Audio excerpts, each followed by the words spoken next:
जल शक्ति मंत्रालय बनाया।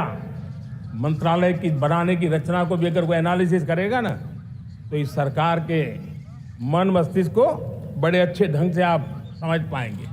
हमने जल शक्ति मंत्रालय बनाया। ये जल शक्ति मंत्रालय हमारे देश के एक एक देशवासियों को पीने का शुद्ध पानी पहुंचे, पर्यावरण की रक्षा के लिए पानी के प्रति संवेदनशील व्यवस्थाएं विकसित हो, उस पर हम बल रहे हैं। हमारे देश में कोरोना के बाद दुनिया देख रही है होलिस्टिक हेल्थ केयर, ये समय की मांग है।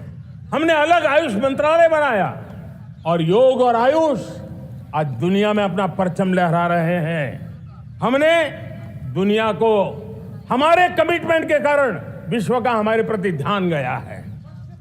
अगर हम ही हमारे इस सामर्थ्य को नकार देंगे तो फिर दुनिया कैसे स्वीकार करेगी। लेकिन जब मंत्रालय बना तो दुनिया को भी उसका मूल्य समझ में आया।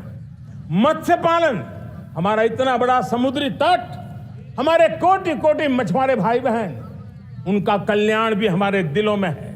और इसलिए हमने अलग से मत्स्य पालन को लेकर के, पशुपालन को लेकर के, डेयरी को लेकर के अलग मंत्रालय की रचना की, ताकि समाज के जिस वर्ग के लोग पीछे रह गए उनको हम साथ लें।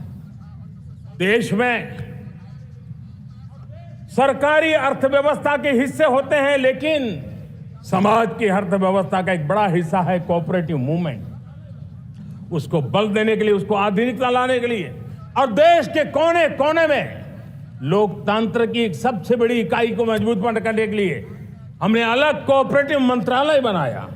और वो हमारी सहकारी संस्थाएं उसका जाल बिछा रहा है, ताकि गरीब से गरीब की वहां सुनवाई हो, उसकी आवश्यकताओं की पूर्ति हो, और वो भी राष्ट्र के विकास की योगदान में एक छोटी इकाई का हिस्सा बनकर के उसमें वो योगदान दे रखें। हमने सहकार से समृद्धि का रास्ता अपनाया है।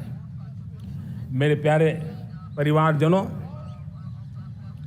जब हम लोग 14 में आए थे तो हम वैश्विक अर्थव्यवस्था में 10वें नंबर पर थे, और आज 140 करोड़ देशवासियों का पुरुषार्थ रंग लाया है कि हम विश्व की अर्थव्यवस्था में 5वें नंबर पर पहुंच चुके हैं।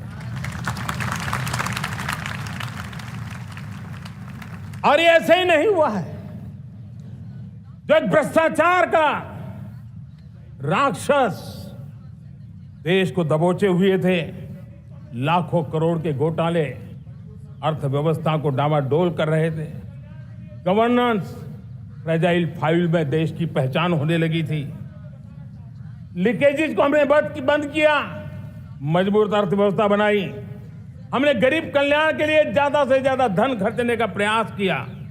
और आज मैं देशवासियों को बताना चाहता हूं कि जब देश आर्थिक रूप से समृद्ध होता है तो सिर्फ तिजोरी नहीं भरती है, देश का सामर्थ्य बढ़ता है, देशवासियों का सामर्थ्य बढ़ता है। और तिजोरी का पाई पाई अगर ईमानदारी से जनता जनार्दन के लिए खर्च करने का संकल्प लेने वाली सरकार हो तो परिणाम के साथ है। मैं 10 साल का हिसाब तिरंगे की साक्षी में लाल किले की प्राचीर से मेरे देशवासियों को दे रहा हूं। आंकड़े देख करके आपको लगेगा इतना बड़ा बदलाव, इतना बड़ा सामर्थ्य। 10 साल पहले राज्यों को 30 लाख करोड़ रुपए भारत सरकार की तरफ से जाते थे। पिछले 9 साल में यह आंकड़ा 100 लाख करोड़ पर पहुंचा है। पहले स्थानीय निकाय के विकास के लिए भारत सरकार के खजाने से 70,000 करोड़ रुपया जाता था, आज वो 3 लाख करोड़ से भी ज्यादा जा रहा है। पहले गरीबों के घर बनाने के लिए 90,000 करोड़ रुपया खर्च होता था, आज वो 4 गुना होकर के 4 लाख करोड़ से भी ज्यादा खर्च गरीबों के घर बनाने के लिए हो रहा है। पहले गरीबों को यूरिया सस्ता मिले, जो यूरिया की बैग दुनिया के कुछ बाजारों में 3,000 में बिकती है, वो यूरिया की बैग मेरे किसानों को 300 में मिले। और इसलिए देश की सरकार 10 लाख करोड़ रुपया मेरे किसानों की यूरिया में सब्सिडी दे रहा है।